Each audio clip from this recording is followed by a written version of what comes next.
Hey everybody, Matt here. So I just finished putting the aluminum on the top of our two new hives here. And I thought before we put bees in it that we just go over the construction really quick. Now these hives are my version of a Lands Comena hive. And what that is a Lands Comena hive is a Lands bench hive hybrid where the main configuration is a single hive body that you have deep Lands frames in. And then once the nectar flow is on, you put honey supers on top to catch the surplus honey and nectar. But then once the honey flows over, you take those off and it's back down to a single chambered hive. So for my version, obviously we're going to use my extra deep frames. And these hive bodies will hold 14 of these frames. And so I think that the comb space or equivalent comb space would be about 29 to 30 medium frames, which I think is a pretty big brood chamber for them. And then also I'm using as my honey super 8 frame mediums, which fit underneath the lid here. And they kind of sit like this to give you a perspective of that. And then also like all of my hives, it's made with the box within a box construction to help with overwintering and insulation. And I kind of made a cutout for that to explain it better. So this is basically what it looks like. And what it is the outer section of the hive is 3/4 inch plywood. And the inner section of the hive is 3/8 plywood. And then in between, it's kind of like a cooler where it's got this 1.5 polystyrene rigid insulation.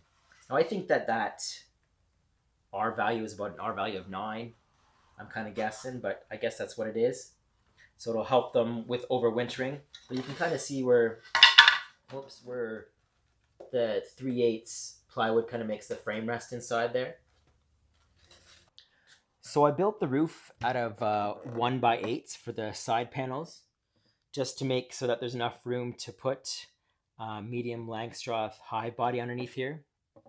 And they do have 4 1/2 inch vent holes on the right and on the left side of the hive body. And then of course the screen mesh on the inside. And an 1.5 inch foam board on the roof there.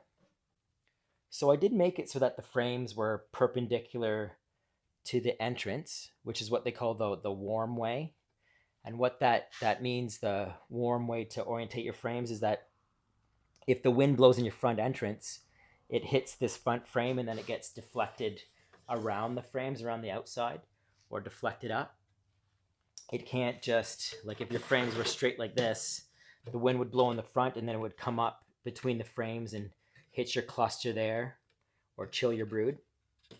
So that's the warm way orientation. But the main reason I did it was so that I could have any size colony in here and just use one division board to limit the amount of space they have. Now this division board, when I made it this time, I made it so that it's loose in there, so it's easy to get in and out.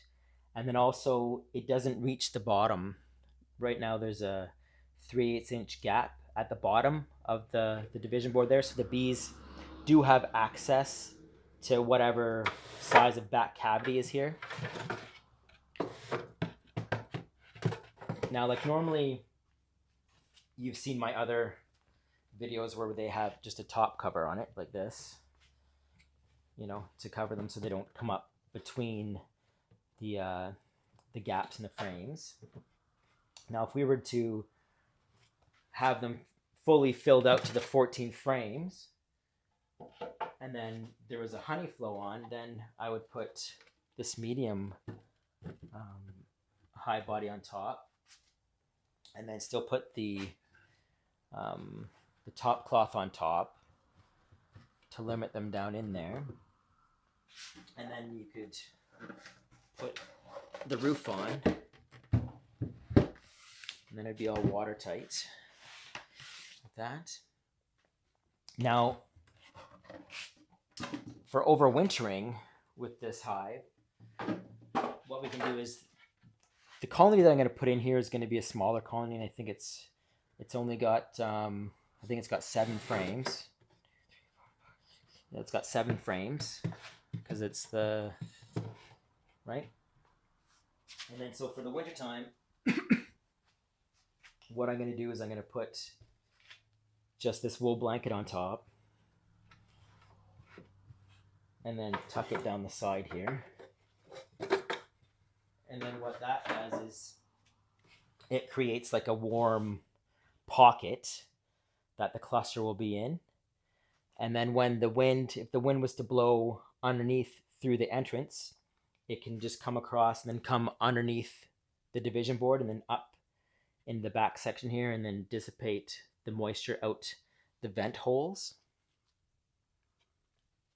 which I think will work very well. So now I just gotta take them out to the apiary, and this one I built to replace the Timmy hive, and this one I built to replace the swarm trap hive.